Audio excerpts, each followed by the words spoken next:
If you're curious how much it would take to live comfortably here in Gainesville, you're definitely in the right spot.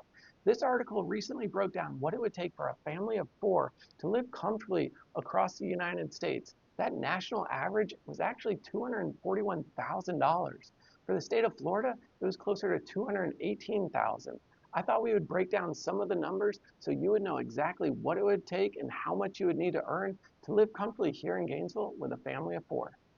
Before we jump into the numbers, I'm curious, down in the comments, let me know your best guess how much you would need to earn to live comfortably in Gainesville buying a house at $425,000. What does that income look like? What do you think? If you're new to the channel, my name is Donavan Arnold. I was born and raised in Gainesville, and over the last decade, I've been helping buyers and sellers as they move around town, and especially into town.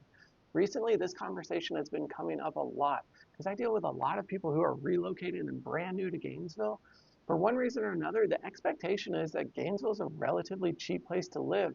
And once we start diving into some of the numbers, I feel like they're pretty surprised. So I thought it'd be helpful to go ahead and lay some of the numbers out here so you know exactly what to expect if you're moving in the area.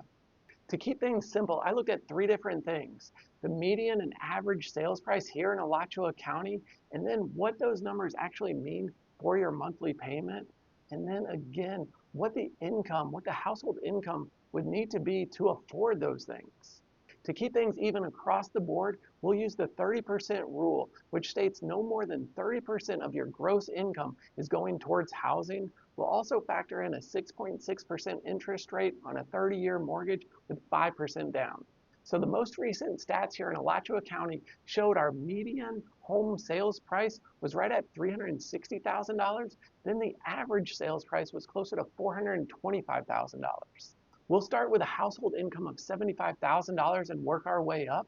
And with that income, you would have a monthly household budget of about $1,875 to work with. With a home price around $225,000, your monthly payment would be roughly a little over $1,700. And that's after you factor in that principal, interest, taxes, and insurance. That price range does keep you in budget, and at that price range, you may expect to be a little bit further outside of town or in a slightly older home that could use some updating. With an income of $100,000 per year, that will bump your budget up closer to $2,500 per month, and you would be looking closer to $300,000 when it comes to home prices. With that 6.6% interest rate and the home price around $300,000, your monthly payment would land roughly around $2,300. That's still going to be below our county average, but you can start to find some pretty good options in that price range that may be a little bit closer to the ideal location you're looking for.